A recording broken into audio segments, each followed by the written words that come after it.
All right, what's up, everybody? Welcome to Around the Bases. Oh, excuse me. Tuesday, February 7th, 2023. We're creeping closer to baseball season starting. Got college baseball about ready to start, spring training. But I'm Chris Gonzalez, joined by the stat guy Dustin Reese. How's it going, Dustin? Great, Chris. How are you? Not doing too bad at all. Had some thunderstorms around here last night, so that was nice. Yeah, it's almost 50 degrees already here today. That's pretty good for early February. Yeah, I think last night we hit, or yesterday we hit like 43. Yesterday, today we're supposed to be like 45, 46. I think today we're supposed to get up to like 55, 56. I know it was already like 49 this morning. But it's Yeah, supposed to be cloudy and windy, so it really don't feel like 56. yeah. You'll be getting those thunderstorms that we had last night at some point today. I think. Yeah, I think it's supposed to start raining later today. But no pitchers and catchers reporting about a week, so getting real close to baseball starting. And of course, college baseball getting ready to start as well. You ready for the season? I've been ready. I'm one of those people that actually watches baseball 12 months out of the year because I find ways to watch it, whether it's the KBO, whether it is the Caribbean World Series, which is what's going on right now. And there Yeah, have actually been some pretty good games of that lately.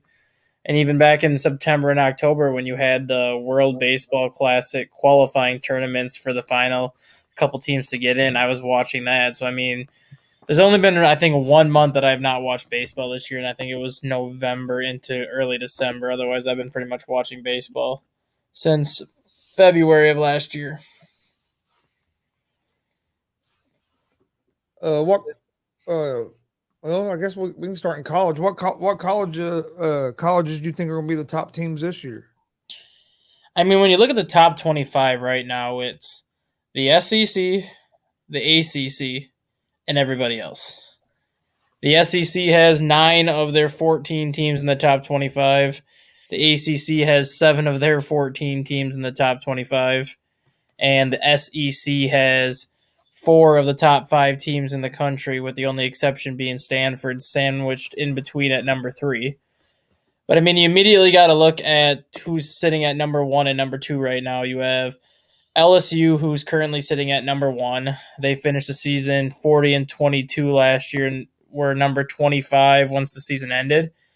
Not only did they bring in one of the best recruiting classes in the country, if not the best recruiting class in the country, they also have the best transfer portal that they brought in for baseball this season. So they just completely reloaded that team.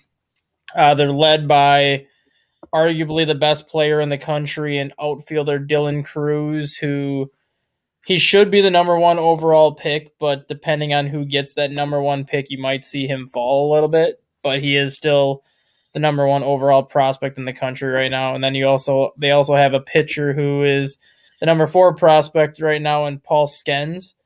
So I mean, LSU is loaded top to bottom. You can say the same thing about Tennessee. Tennessee was 57-9 last year, completely steamrolled through the regular season, completely steamrolled through the SEC tournament, their regional, and everyone figured that there was just going to be a cakewalk for them to get to Omaha. And then they got upset by Notre Dame Yeah, in the super regionals. But Tennessee still got a lot of talent back. They still are. They're led by the best. They're led by the best pitcher in the country, and Chase Dolander. And if you remember watching Tennessee last year, they had a guy named Ben Joyce who could throw 102, yeah. 103. This guy obviously can't throw 102, 103, but he's still hitting 96, 97, which is no slouch there. They need to replace a lot on offense, but they do have a shortstop in Maui Ahuna, who's like a number 20 prospect right now. So they do have some pieces coming back. And then, like I said, Stanford sitting at number 3. Your defending College World Series champions, Ole Miss, is at number 4. Texas A&M at 5. Wake Forest at 6. And then you have Florida, Arkansas, Oklahoma State, and Vanderbilt sitting at number 10. Yeah, Vanderbilt's down a little bit to be at 10. I It's not that they're necessarily down. It's more so that the SEC's always been a good baseball conference, and you always hear people say the SEC is the best football conference, which usually it is when you look at like Georgia and Alabama and some of those teams. A lot of people say the SEC is the best basketball conference in the country, which I kind of argue with that because the Big Ten is historically really good. The ACC is usually really good. The Big 12. Yeah. But when it comes to baseball, the SEC is the best baseball conference. And Vanderbilt's sitting at number 10. Everyone's like, oh, yeah, that's down for them. It's not that it's down for them. It just shows you how deep that SEC is because at number 10 in the country, they are the 7th best team in the SEC. But they would probably win every other conference out there. But they're just in one of those leagues. I mean, you have Jack Leiter Jr. and Kumar Rucker, who just came out of there 2 years ago. Those two were probably the best 1-2 combo in college baseball history. Right now, Vanderbilt's got an outfielder in Enrique Bradfield, who's the number 8th ranked prospect right now. I mean, they have so much talent just all over this roster. Pitching wise, that's what they've always been known for. They don't really have any standout pitchers right now, but as the season goes on, that's something Vanderbilt always has. But when you get to Vanderbilt, they're a playoff tested team. They're always going to be a team that makes a run. So I never look at the rankings too much with Vanderbilt just because you look at the conference they play and they are going to take their lumps. They are going to get beat some games here and there, but they're also going to be one of the most tested teams once the College World Series starts. Yeah, they're always one of them teams that could beat anybody once you get to the College World Series. Yeah, and if you look at the rest of the top 25, it's pretty much all Power 5 schools. There's only 2 teams in the top 25 that are not considered a Power 5 school, and one of them being East Carolina, who's sitting at number 11. They were 46-21 last year. East Carolina was one of those Cinderella teams last year, so I'm very curious to see how they do this year because they were close to making it even into the college. I believe they may have gotten to the College World Series, but I don't think they won anything when they got there. And then the other non-Power 5 school is Southern Miss, who's sitting at number 18. They're coming off of a 47-19 season. So unlike, college football and college basketball where you have a mix of Power 5 schools, you have a mix of non-Power 5 schools, you can just see kind of where the parity in baseball is. It's pretty much a Power 5 school, and if you have a decent enough program to sneak in, you'll be fortunate. Yeah. Now it's going to be interesting.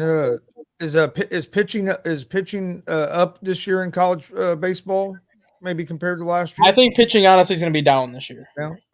I'm not saying pitching is going to be bad, but that's kind of what really set the tone the last couple of years. You go back to when Vanderbilt had Rucker and Leiter and just how dominant they were, and then you look at when Arkansas went to the College World Series a couple years ago. It was about that offense, and then you look at last year with how dominating Tennessee was on the mound, how dominant Notre Dame could be on the mound. Oklahoma had Cade Horton, who's with the Cubs now, and he's their number 4 prospect. Ole Miss was known for their offense, and then the College World Series starts, and Ole Miss had the best pitching staff once the College World Series started. Now, yes, you have guys like Chase Dollander and Paul Skens from LSU and Tennessee who are top 10 draft prospects, but then you have Hurston Weldrep from Florida who's sitting at number 10, and then Rhett Loader from Wake Forest who's sitting at number 14 in terms of pitching prospects. And outside of that, it's mainly offensive-minded hitters that are the rest of the top 20 prospects for college baseball. So I think this year it'll be the offense that stands out more than the pitching, but you are still going to have those pitchers that can shut offenses down. Yeah. It's like you say, even with Tennessee last year, they had the great pitching as well, and you thought that was going to carry them, and then they just got hit by a hot Ole Miss team. Well, it wasn't even that. Tennessee had the best pitching staff. They had the best offense. They had the best everything all year long. They got into the Super Regionals, and they ran into a Notre Dame team that played with a chip on their shoulder. Because last year, Notre Dame had the best pitching staff in college baseball in terms of total ERA. They had the 3rd best record in college baseball overall, and yet they got seeded 10th in the NCAA tournament. They got obviously through their first round, but then they ended up losing 2-1 against I I think it was either Oklahoma or Texas Tech. They lost 2 games, or no, they lost to Mississippi State Yeah. 2 games to 1. And then last year again, they go and have another dominating season. They get placed as a 8 seed. No, not even an 8 seed. They get placed in Tennessee's Super Regional. So they got through. They weren't even a host school for the second straight year. They weren't even a host school. So they came in with a chip on their shoulder just because of that. Ended up getting Tennessee, and then that pitching staff that Notre Dame has been known for really shut down that Tennessee offense outside of game 2 when Tennessee won 10-1. Otherwise, Notre Dame won game 1, I think 8-3. They won the series clinching game 5-2. Yeah. Let's see. When's the World Baseball Classic kickoff? March 3rd. March 3rd. So just a little under a month away.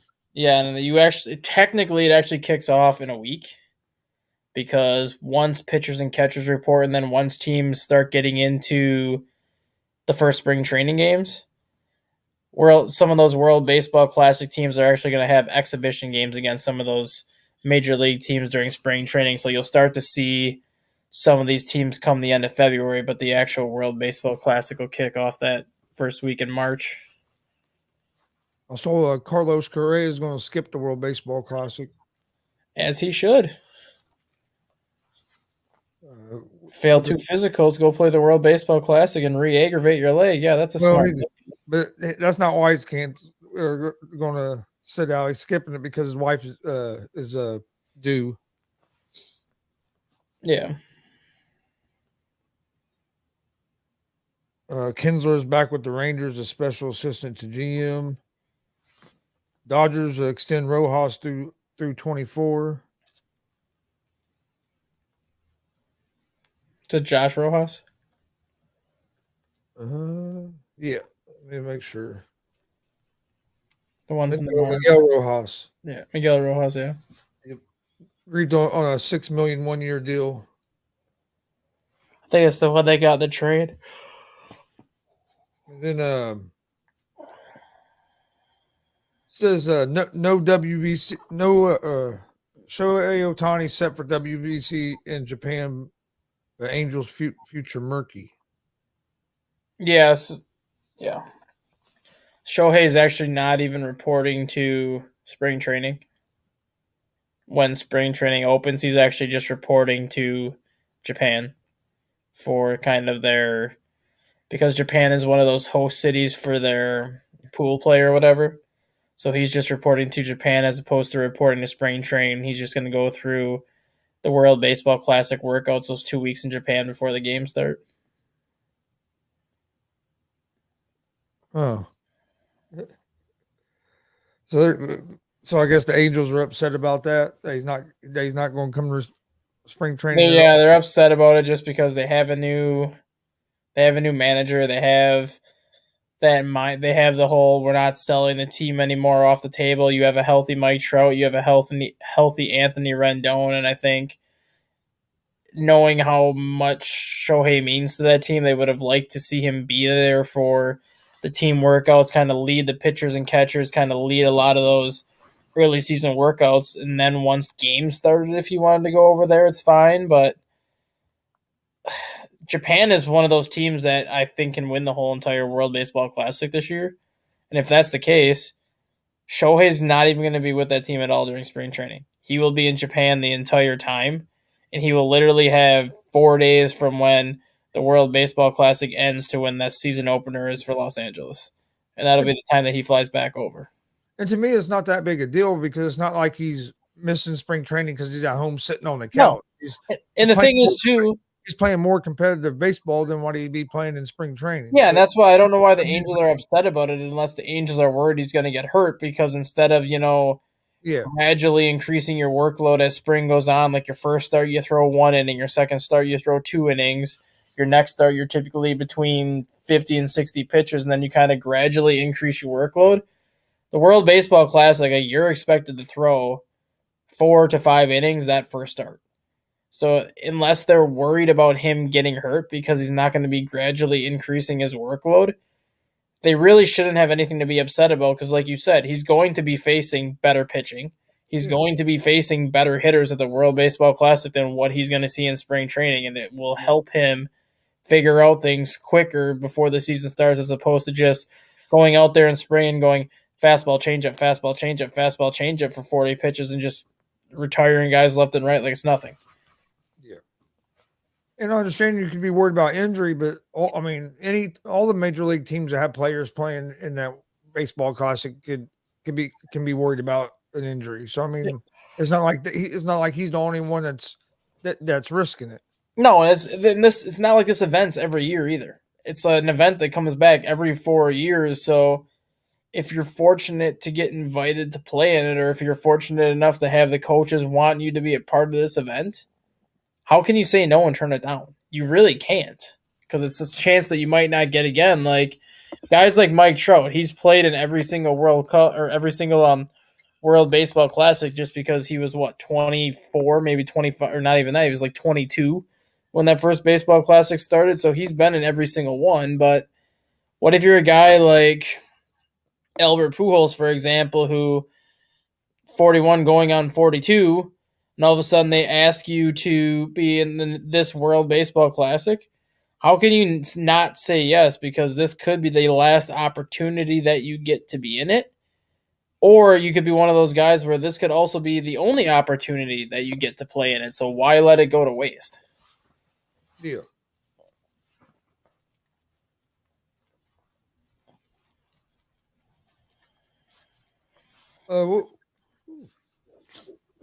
Who's going to be the top teams going into the World Baseball Classic? You think the United States has a good chance of winning it, or I think they have a good chance of winning it, but I do not have them as the top team right now.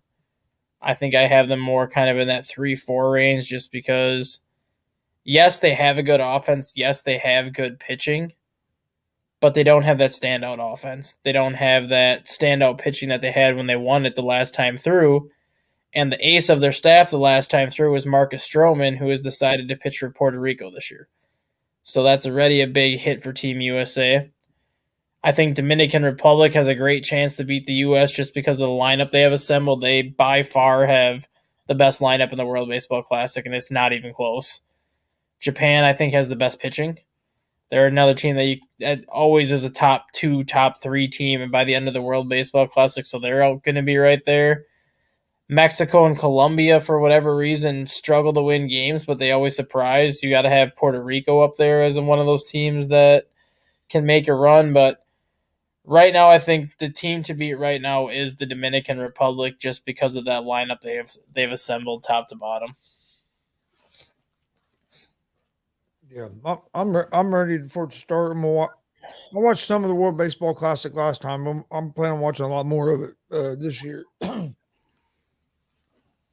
and then I'm ready for college baseball. Like I said, because I go watch Ball State University here in town. I go to a lot of their home games. Like I said, no admission to get in or anything. I don't know why more people don't go to them. Probably because baseball starts in the middle of freaking February. No one wants to freeze their ass off. Well, yeah, I mean, yeah, early in the season I can understand, but even I mean, as the season goes on, it's like, man, free admissions. You would think you'd get more people out. Yeah, Well, one exactly. thing I don't know how like at other colleges, but I know like here at Ball State sometimes I don't think they advertise when their games are enough because like Well, it's not that they don't advertise it; they do advertise it. But the problem with college baseball is most of the games are at 11 or 12 o'clock.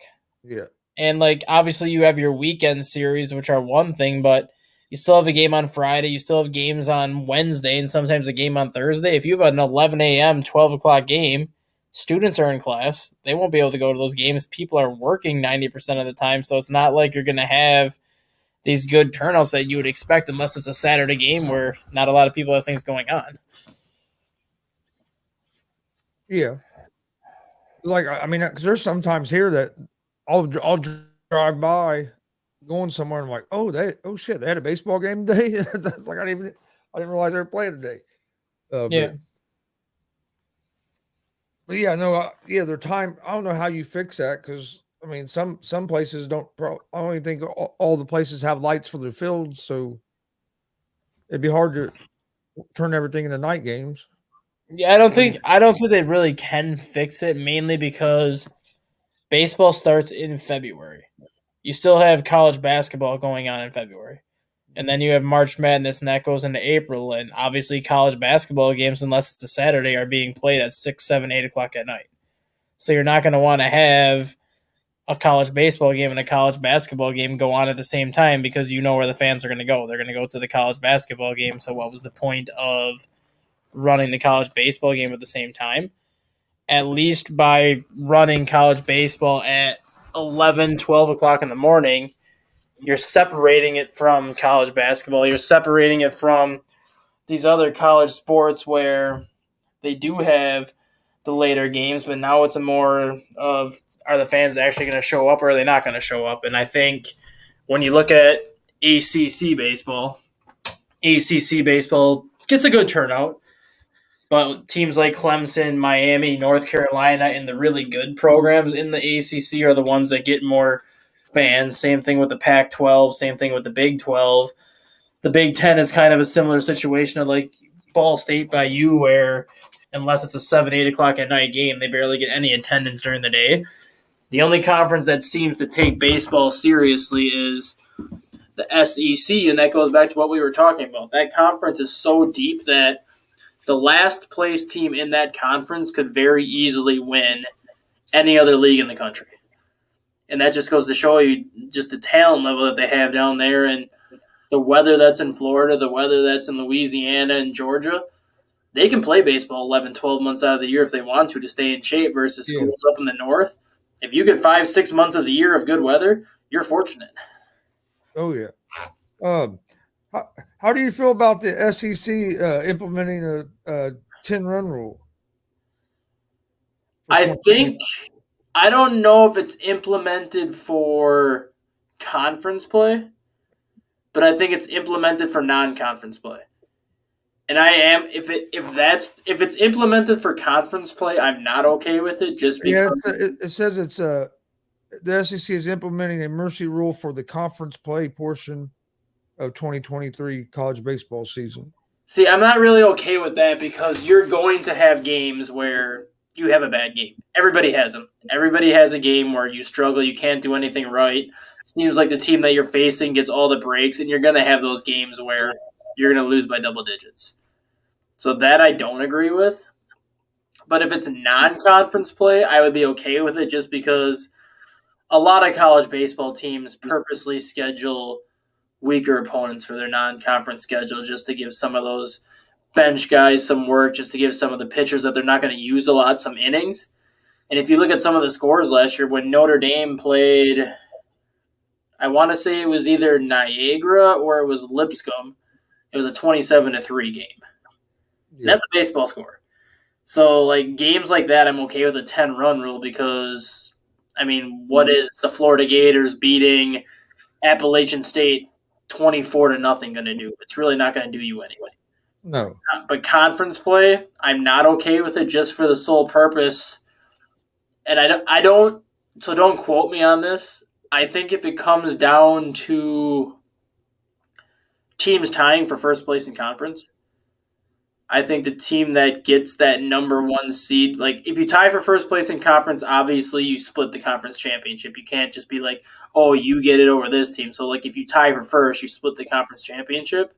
But when it comes down to the conference tournament and they determine who gets that number one seed over the number 2 seed, I believe the ultimate factor is the run differential. So if you're going to have a 10-run rule, you're kind of screwing a team out of it because if you have a 10-run differential, what if you're beating a team 10-0 and the same team that the next team played won 9-1?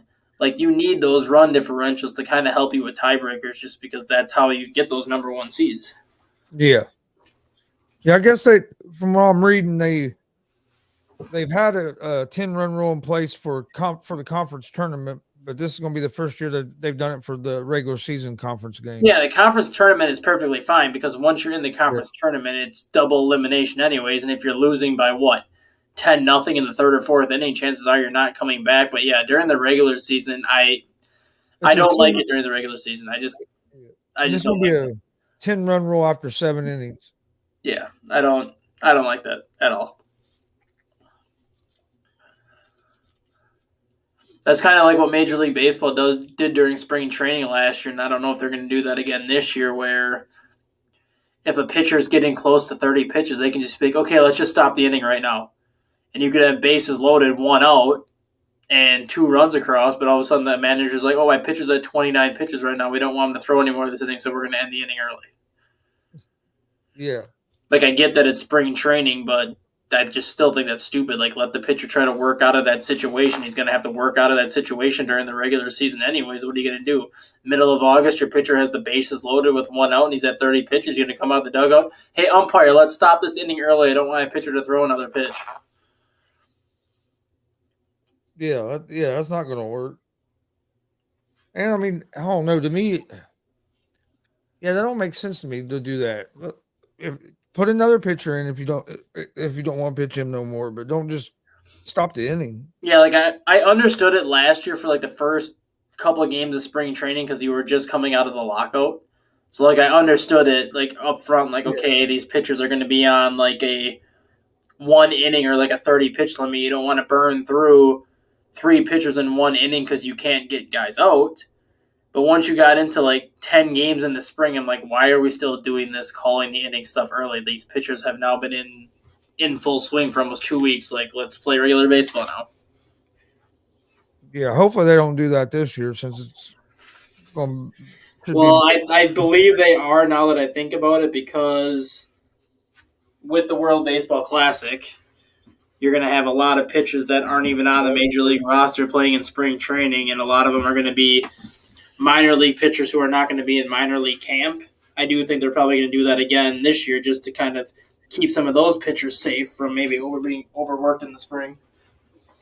Yeah. No, this isn't baseball related, but you think LeBron passes Kareem tonight? He needs 36 points. Do I think he does? Yes. Do I care? No, because I can't stand him. No, I don't.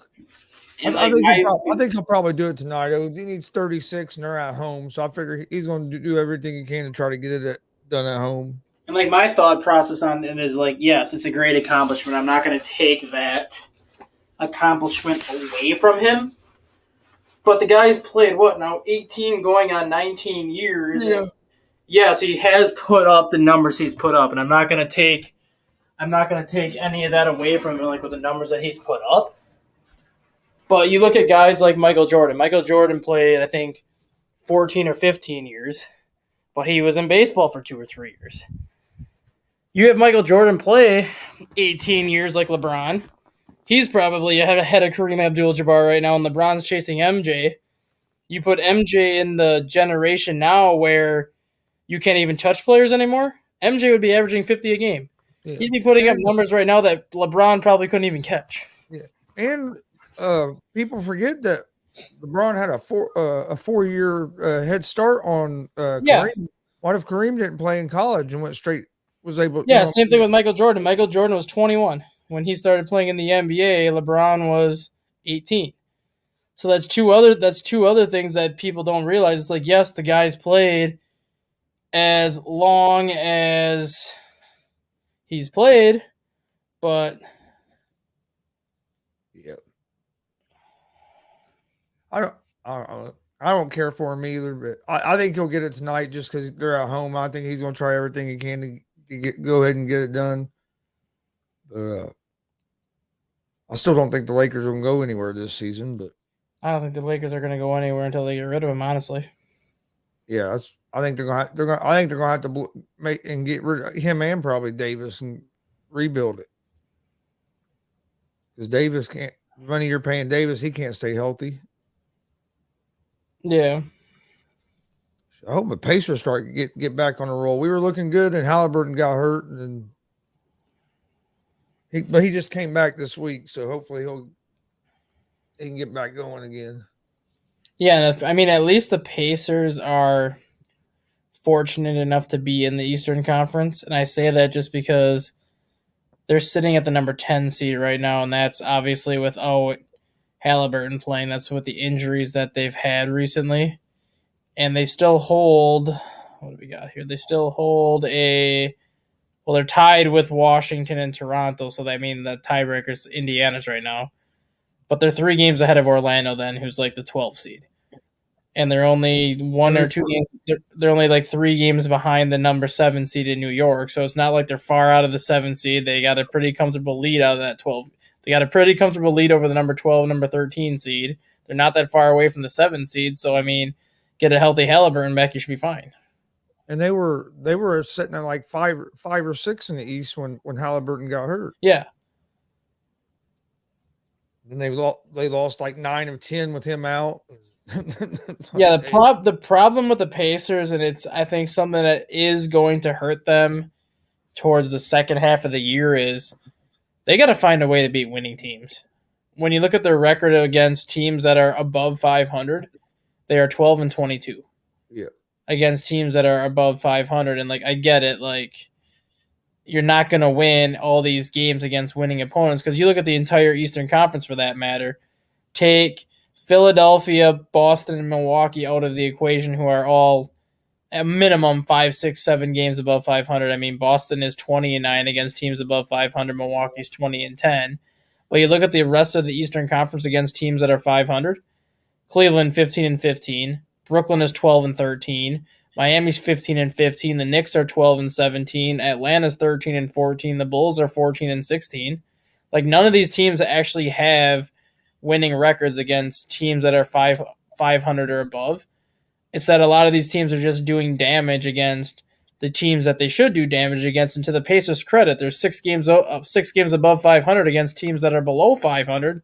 So yes, they're taking care of business on that end. But when you're 10 games under against teams that have a winning record, at some point, you got to start winning some of those games because you're going to face a team with a winning record once the playoffs start. You got to figure out a way to win some of these games right now. Yeah. Their biggest problem right now is they got to figure out their defense. They got to tighten that defense up some. They can score points, but you score 125 and give up 130. And they got to learn, and they're a young team. They got to learn how to close out games. There's like, they played Memphis the other night, was up on Memphis by like almost 20 points in the first half, and end up losing that game. And then the Lakers, they led that whole game until the last 40 seconds the other night. Mm-hmm. And kind of fell apart in the fourth quarter and let the Lakers come back. So they got to learn how to close games out. Yeah. Any other baseball news you want to talk about we didn't touch? I don't think so. I'm just curious to see what's going to happen with the relief market at this point. I mean, you have guys like Michael Fulmer still out there, Andrew Chafin still out there, Matt Moore, Brad Hand, who's been one of the best late inning relievers the last 5-6 years, is still out there. Will Smith, who had an incredible run during the Braves World Series championship, is still out there. All these quality left-handed relievers who should be signed already, who should have 2 or 3 year deals in their pocket already, are still sitting out there. And that's because the Philadelphia Phillies spent $18 million on a reliever that had almost a 6 ERA last year. So if that guy's getting $18 million, what are these guys going to get? Yeah. And the guy that's getting paid $18 million is not worth $18 million. And you look at guys like Brad Hand, Andrew Chafin, Matt Moore, and even Will Smith. They're great relievers, and no one's going to tell you otherwise that they're not. But apart from Brad Hand and maybe Andrew Chafin, because he's been consistent, none of these left-handed relievers are worth $9 or $10 million a year. They're more kind of in that $6 or $7 million a year range. But if you look at the price tag, most of the relievers left on the market want a 2-year deal somewhere around $20 million. And had the Phillies not overspent for the guy that they spent for, these relievers probably would have signed by now. And now you're in a situation where I think a lot of these players are going to be left unsigned once spring training starts. And I think when you kind of get down to those final 2 weeks heading into the regular season, you're just going to have these players signing 1-year deals just to join a team.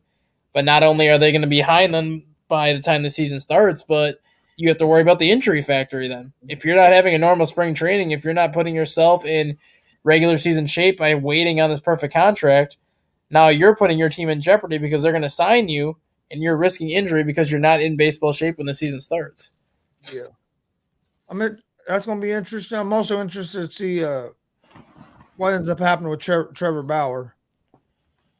I honestly don't see a scenario where Trevor Bauer signs before his suspension is over. So you're looking at mid to late May is when the suspension's over. So I don't even think a team will even make the case to sign him at that point. I don't think he signs until after the All-Star break, personally. Just because even if a team does sign him at the end of May when his suspension's up, he's going to be going on over 2 years without throwing a professional pitch on a mound. No one's going to let this guy pitch immediately in the major leagues until they put him in the minor leagues, let him rehab, and see what he has. So now you're probably looking at the All-Star break at the earliest that anybody would see him. But I do think he'll be picked up at some point, and depending on who signs him for $700,000 or $720,000 of what his contract would be because of the veterans minimum, you're essentially going to be picking up basically a trade deadline piece that has the potential to be an ace if everything is still there. And you're picking up this guy for a veterans minimum contract. You're picking up this guy without having to give up any prospects or any assets in the process. And you have a chance for him to go out and prove that he's still a top 10 pitcher in baseball where you can turn around and then extend him for multiple years after it. So whoever signs him, I think, hits a home run with it. It's just a matter of how long do they wait to sign him. And I don't think we'll see him signed until after that suspension is over. I know he's missed almost 2 seasons, but I expect him to come back at a high level just because knowing the kind of guy he is, even on that off time, he wasn't just sitting around not doing anything. I still think he's trying to keep himself together. So I mean, yeah, it could take a little time to get back in that groove, but I expect him to be able to come back at a high level, especially once he gets in that groove and gets going. Yeah, I agree. I don't think he's going to be the pitcher that he was, at least not this year. And that's not to say that he's going to have a bad year or anything. I just don't see him being the ace caliber pitcher he was this year just because he's had so much time off. But I do think he could emerge as an ace again this year as the season goes on. I do think he can emerge as an ace heading in the next year. I think this year will be one of those. Honestly, I think this year will be like treating it like a Tommy John surgery year, where you miss like your 14 to 16 months after having Tommy John surgery.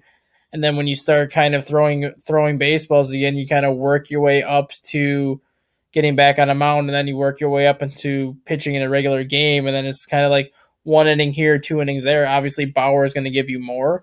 But I could see whatever team that does sign him kind of treats his rehab process as like a Tommy John process where you're just going to gradually build him up until you feel like he's ready. Yeah. I wish he would have never left Cincinnati, but I guess it wouldn't have mattered though because of everything that happened. He'd have been suspended anyway. Yeah. But all right. You got any final thoughts before we get out of here? I just want your thoughts on Brian Flores going to the Vikings. I think it's a good move, a real good move by the Vikings. We talked a little bit about last night. I know Jay was stuck on the fact that he didn't he didn't go for a head coaching job. It's like he did, but when he saw that was situation wasn't going to be what he wanted, he decided to move to the Vikings, which I think was a good deal because if he gets that defense playing at a high level, that team's going to be tough to beat, and then he'll be a hot name going into next year. Yeah, and I think that's the part that people don't realize too. Like, if he goes to Arizona, Arizona's already made it clear that they want to try to trade DeAndre Hopkins and to see what they can get out of that. So you're going to be taking over an Arizona franchise that has Kyler Murray coming off a torn ACL. You don't know when you're going to see him. Then you're also losing your number one receiver in DeAndre Hopkins. So what are you going to have at that point when you go there? And if Brian Flores goes there and it's a dumpster fire, obviously it's not going to be his fault if it's a dumpster fire, but let's just say he goes there and the team doesn't improve and they're kind of still stuck in the same situation they're stuck in right now, that could be the last head coaching job that Brian Flores gets. Yeah. And it wouldn't be his fault just because of the situation he walked into. He's going to a situation in Minnesota now where, yes, the defense was absolutely atrocious last year, but they do have a top 5 offense. They do have an offense that can put up points. If Brian Flores goes into Minnesota and even makes that defense respectable, I'm not saying a top 5, a top 10 defense or anything like that, but if he can even get that defense to be kind of in that middle of the pack, like that 13 to 17 rank in the middle of the pack where you're giving up 20, 23 points per game, but you're not giving up 30, he's going to get a head coaching offer pretty much day one when that offseason hits next year. And I think this is just that perfect situation for him to be like, hey, look at the success I had with this defense that was so god awful before I got here. And now they're back to respectability again. You bring me into your NFL franchise, I can take you guys from being the position that you're in now and putting them to where you want them to be. Yeah, and I heard people saying, well, if he was going to do that, he should have just stayed in Pittsburgh. It's a lateral move. No, in Pittsburgh, he wasn't the defensive coordinator. No, he was a linebacker coach. He was a senior assistant, defensive assistant, and a linebacker coach. Yeah. So, I mean, he's going. It's an upgrade. It's DC now, and like you said, it can lead into opportunities for next year. I thought it was a good move for him and a great move by Minnesota. So, I thought it was a good deal for both sides. Yeah, I agree. It's a perfect situation for him. Minnesota does very well by bringing in one of the better defensive minds in the NFL, and now it's a matter of, after what happened in Miami and how his tenure ended in Miami, granted it wasn't his fault, it was his owner's fault for how that ended. Now it's just a matter of, will anybody else give him a chance if he can go to Minnesota and prove that he's still a hell of a coach. And I have no doubts that he's going to go into Minnesota. He's going to change the culture of that defense to the point where people are going to take notice before the season's over, like, wow, this guy really knows how to coach. Yeah. No, I agree. Before I forget, write this down real quick. There we go. All right. Before we get out of here, all I really got is join us today at 1 p.m. Eastern for the ASAP Afternoon Blitz. Got a lot of stuff to cover there. And then today's what? Tuesday, 3 o'clock, Easy Money, a sports betting show. And then, of course, Unscripted tonight at 7. Oh, I do have one more thing. I forgot about it. All right, go ahead. I took a picture of it, actually. So someone was kind of building like an all-time like Major League Baseball roster. They put down like who they feel would be like the perfect all-time players at each position, and I'll read you the list that the person has, and I kind of want your opinion on it. Do you agree? Do you disagree? So for catcher, they have Johnny Bench as the catcher with Ray Campanello on the bench. I'm okay with that. I would probably. I'm not gonna have a problem with Johnny Bench. No, I'm okay with that. I would probably have Yadier Molina maybe on the bench just because of how long he was with the Cardinals and everything he's done. But I think that's fine. First base, they actually have Albert Pujols with Lou Gehrig on the bench. I don't have a big problem with that either.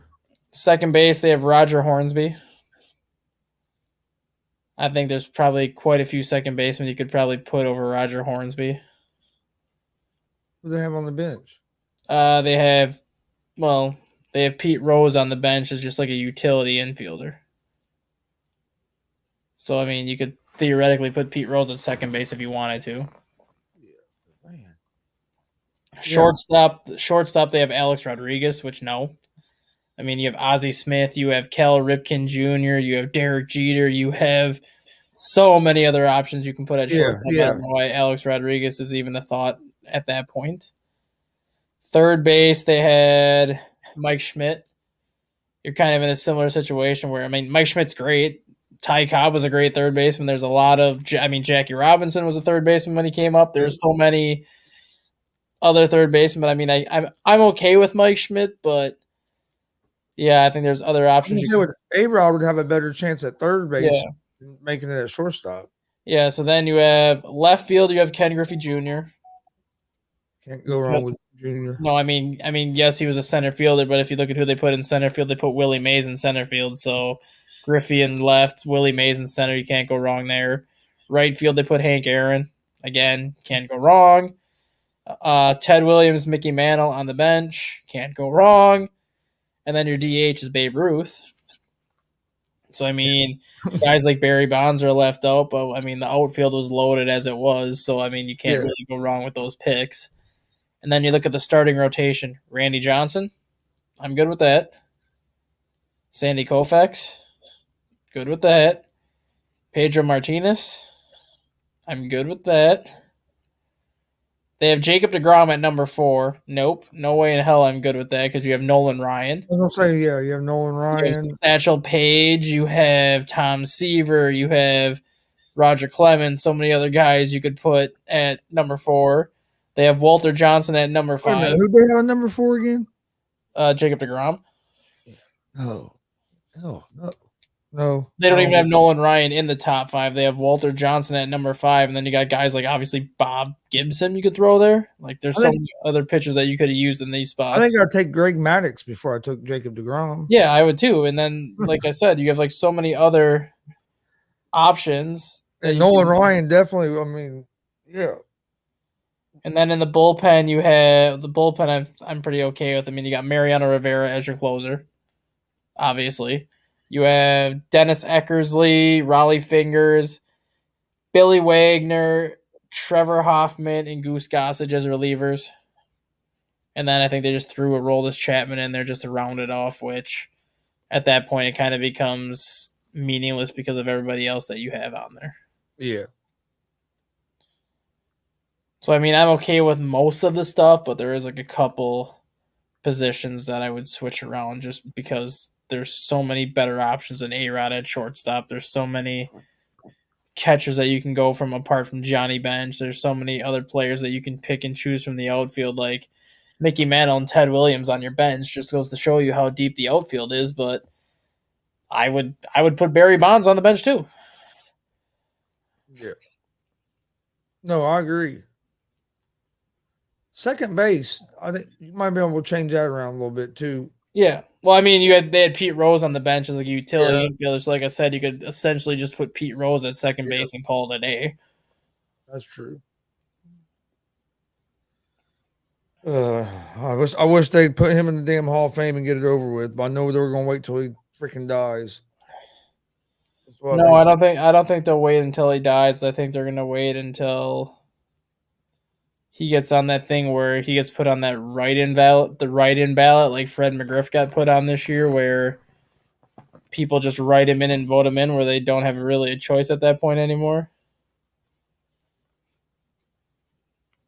Will baseball let him write him in since he's still banned? I think you can write in whoever you want. Oh, okay. And if you get enough votes on the write-in vote, they can't really say, oh, you're not going in. Well, the rules are you get a certain percentage on the write-in vote, you're going in. So guess what? If 15 of the 20 people write Pete Rose's name in on there, that's 75% of the vote. That's enough to get you in. So what, are you going to change the rules now just because Pete Rose got in? And my thing is, even if you take off what he done as a manager, he's still a Hall of Famer. So yeah, no, he got in trouble as a manager. I make the same argument about Barry Bonds. Take away what he did with the steroids, he was still going to be a Hall of Fame player. I think Barry Bonds, Clemens, all them guys should be in the Hall of Fame. Yeah. Baseball knew what was going on and encouraged it. Baseball knew it was going on. They encouraged it. They let it happen. And when Congress got involved, they just acted like, oh my God, I didn't know what was going on. How did we let this get away? How did we let this happen? No, you knew what was going on. You just don't have a choice now because Congress is involved. Yeah, if Congress wouldn't have got involved, they'd have never stopped it. Yeah. You probably still have it today if Congress was not involved. Yep. But no, I want to thank everybody for joining us. We'll be back tomorrow at 9 a.m. Eastern for another episode of Around the Bases. Please hit that subscribe button on YouTube at Gonzo Sports Room and at the All Sports All Plays Network. Like and follow on Facebook, Twitch, Twitter, Instagram, all at Gonzo Sports Room. That's where I post everything about all the information about our shows and also at the All Sports All Plays Network. Appreciate everybody watching. We'll see you guys tomorrow morning. Have a great day.